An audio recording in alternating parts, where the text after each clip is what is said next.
Hello dear student, welcome to डिप्लोमाला YouTube channel. तर गेल्या फर्स्ट लेक्चरमध्ये आपण इंट्रोडक्टरी पार्ट बघितला होता, इस्टिमेटिंग कॉस्टिंग अँड व्हॅल्युएशनचं. त्याचं मिनिंग आणि त्याचे पर्पजेस या गोष्टी आपल्याला कळालेल्या आहेत व्यवस्थित. आता आजचा जे व्हिडिओ नंबर 2 आहे, जे की मी प्रॉब्लेम्स घेणार आहेत अप्रॉक्सिमेट इस्टिमेटवर. ते पण फोकस कशावर केलेला आहे, प्लेन एरिया मेथड आणि सर्व्हिस युनिट मेथडवर फोकस केलेला आहे. ठीक आहे. तर आपण वन बाय वन त्या गोष्टी आपण समजून घेऊत आणि सॉल्व्ह करून घेऊ. ओके. तर प्लिंथ एरिया मेथड कधी यूज करायचा, जेव्हा तुम्हाला प्लिंथ एरियाज दिलेले आहेत फॉर पर्टिक्युलर स्ट्रक्चर्स, तेव्हा आपण कंपल्सरी प्लिंथ एरिया मेथड लावून अप्रॉक्सिमेट कॉस्ट काढतो किंवा कॉस्ट ऑफ प्रपोज बिल्डिंग्स आपण काढतो. लक्षात आलं का? चला.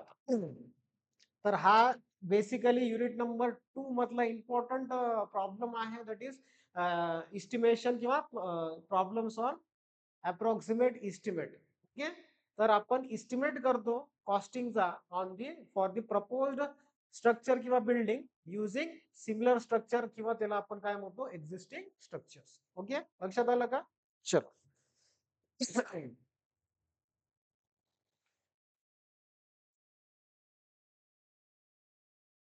चला. तर ह्या क्वेश्चन मध्ये काय दिलेलं आहे, सगळ्यात महत्वाचं, that is plinth area proposed building is 400 square meter. The known cost of construction for the similar structure. ठीक आहे. सिमिलर म्हणजे एक्झिस्टिंग स्ट्रक्चर असा किती आहे value, that is 19,35,000 having plinth area. ठीक आहे. Plinth area 225 square meter. Calculate the approximate cost of propose building. तर दोन टाइप्स ऑफ बिल्डिंग, जे की एक सिमिलर स्ट्रक्चरला कम्पेअर करून आपण प्रपोज स्ट्रक्चरचं कॉस्टिंग काढतो, किंवा एक्झिस्टिंग स्ट्रक्चरला आपण कम्पेअर करून आपलं प्रपोज, जे की आपल्याला कन्स्ट्रक्शन करायचं आहे, त्याच्यासाठी आपण कॉस्टिंग काढतो using which method, plinth area method. लक्षात ठेव. ओके. तर सगळ्यात महत्वाचं तुम्हाला फ्रेम आउट करणं गरजेचं आहे, त्या व्हॅल्यूज फ्रेम आउट करायचे. ओके. तर मी रोज कॉलम्स काढतो.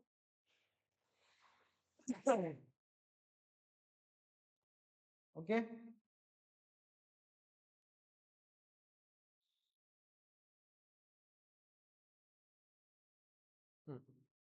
चला. तर एका याच्यामध्ये ब्लॉक मध्ये टाकायचे तुम्हाला value, that is building. Okay. आणि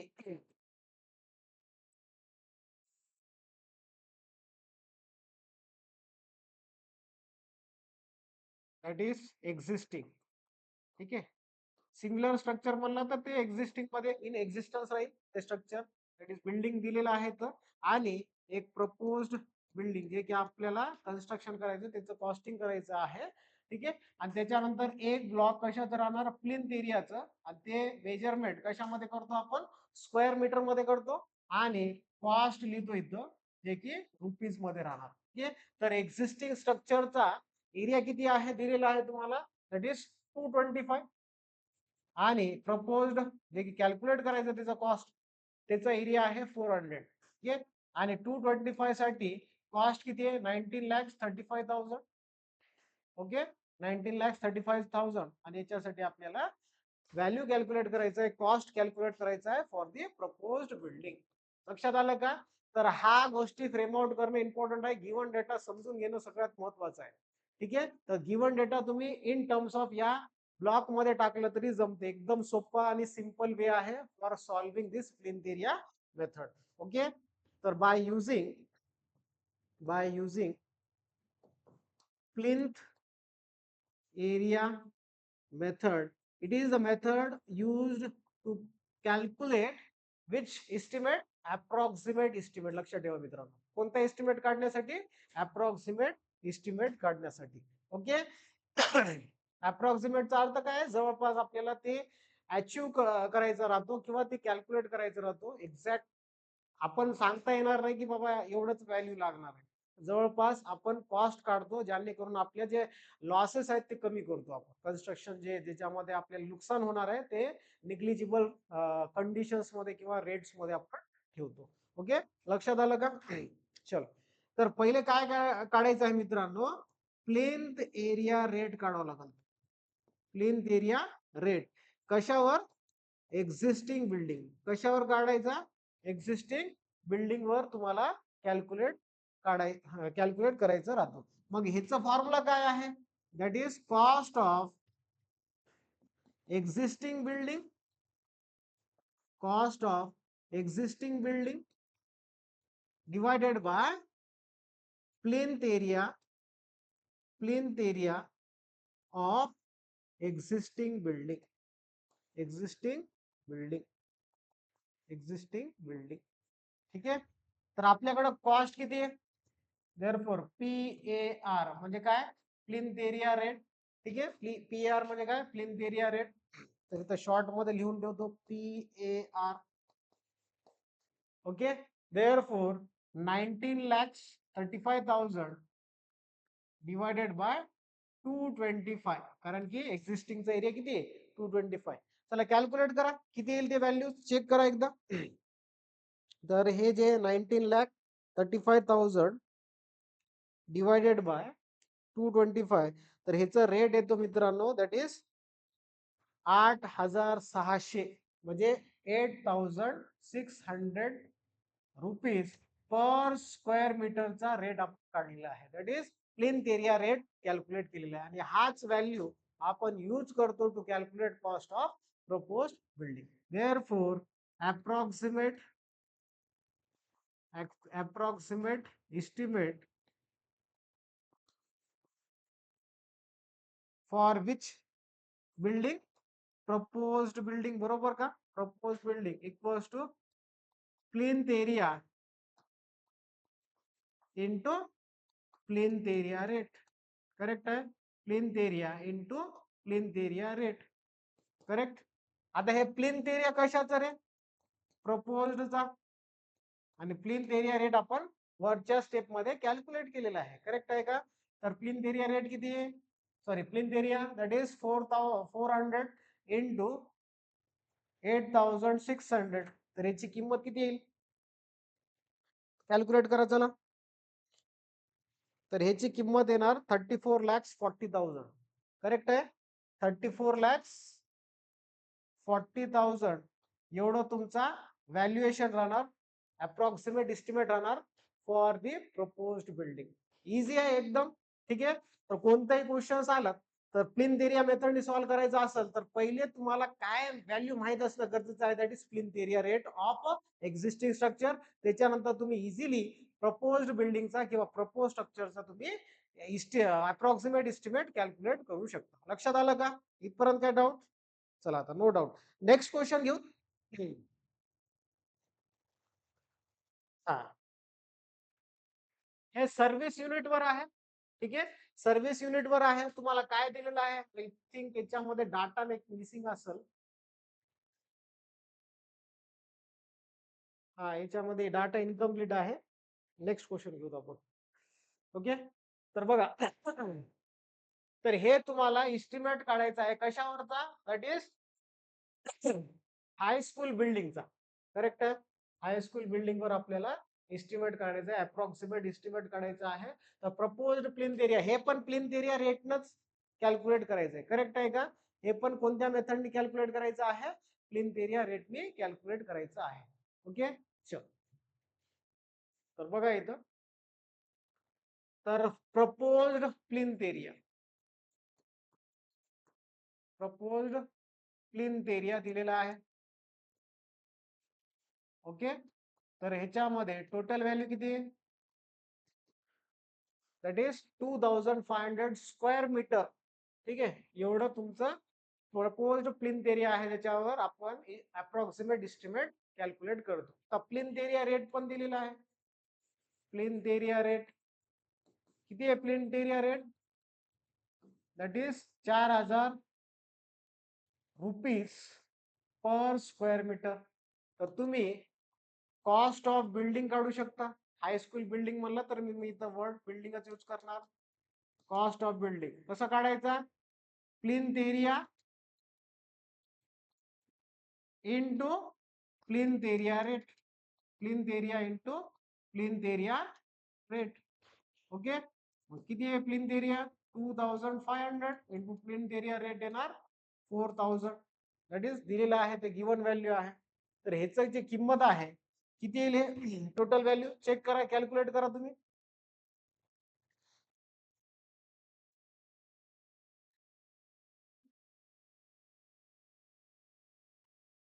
तर ह्याच किंमत जे आहे ते किती आहे 1 CR.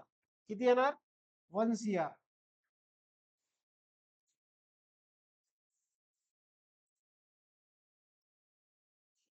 बरोबर का 1 CR तुम्हाला काय भेटणार that is cost of building 1 CR. लक्षात ठेवा एक्झॅक्टली 1 CR आलेलं आहे. करेक्ट आहे. चलो आता नेक्स्ट वन बाय वन आपण काय करू त्याच्यामध्ये चार्जेस दिलेले आहेत. एक आहे तुमचं वॉटर सप्लाय चार्ज आहे. त्याच्यानंतर इलेक्ट्रिक इन्स्टॉलेशन चार्ज आहे. कॉन्टिजन्सी आहे आणि त्याच्यानंतर ओव्हरऑल कॉस्ट ऑफ कॉन्टिजन्सी जे आहे ते ओव्हरऑल कॉस्ट ऑफ बिल्डिंग वर आपण कॅल्क्युलेट करतो. लक्षात आलं का एकदम सिंपल डाटा दिलेला आहे. बघा आता हे झालं फर्स्ट स्टेप आपलं कॉस्ट ऑफ बिल्डिंग काढलं. आता त्याच्यानंतर नेक्स्ट आहे वॉटर सप्लाय चार्जेस. ते कशावर कॅल्क्युलेट करायचं तुम्हाला कॉस्ट ऑफ बिल्डिंग वर किती टक्के आहे ते 3% आहे. 3% of cost of building. Cost of building therefore 3 divided by 100 into cost of building किती आहे 1 CR म्हणजे काय 10000 कॉमा 000. ह्याची किंमत किती येईल याची किंमत येणार दॅट इज 3 lakhs. करेक्ट आहे 3 lakhs येईल. बरोबर का 3 lakhs येणार आहे व्हॅल्यू. चेक करून घ्या कॅल्क्युलेट करा व्यवस्थित. त्याच्यानंतर आता नेक्स्ट स्टेप नंबर थर्ड. आता स्टेप नंबर थर्ड मध्ये तुम्हाला इलेक्ट्रिक इन्स्टॉलेशन चार्जेस दिलेले. काय कॅल्क्युलेट करायचं कशाचं रेट किंवा कॉस्ट कॅल्क्युलेट करायचं इलेक्ट्रिक इन्स्टॉलेशन चार्जेसचं अमाऊंट कॅल्क्युलेट करायचं. ठीक आहे आणि ते कशावर आहे रे कॉस्ट ऑफ बिल्डिंग वरच आहे. किती टक्के 10% of cost of building. Cost of building okay. मग 10 divided by 100 into cost of building CR. Correct. Therefore हे व्हॅल्यू किती येईल तुमचं हे 1 लाख आणि हे 10 म्हणजे हे 10 लाख येणार. करेक्ट आहे 10 लाख इलेक्ट्रिक इन्स्टॉलेशन चार्जेस लागणार आहेत. कॅल्क्युलेट करून घ्या डाटा. त्याच्यानंतर नेक्स्ट कॉन्टिजन्सी. कॉन्टिजन्सी काय कामामध्ये चेंजेस वगैरे असतील किंवा ऍक्सिडेंट घडलेले असतील या सगळ्या गोष्टी कशाच्या रिलेटेड आहेत कॉन्टिजन्सीच्या रिलेटेड. आपण अमाऊंट बाजूला काढून ठेवतो या कंडिशन साठी. ठीक आहे तर हे 3% ऑफ ओव्हरऑल कॉस्ट आहे. ठीक आहे बट ह्याच्या अगोदर कॉन्टिजन्सी कॅल्क्युलेट करण्याच्या अगोदर तुम्हाला ओव्हरऑल कॉस्ट काढावं लागेल ह्याच्यासाठी. कारण की इथंच बघा ना तुम्हाला 3% कशावर दिले ओव्हरऑल कॉस्ट दिलेला आहे. आता ओव्हरऑल कॉस्ट म्हणजे काय 4 स्टेप मध्ये कसं काढायचं overall cost. Overall cost of building.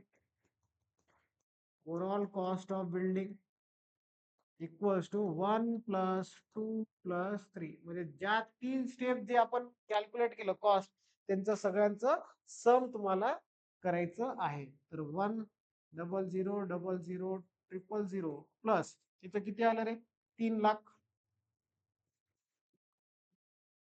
आणि प्लस अजून काय इथं 10 लाख.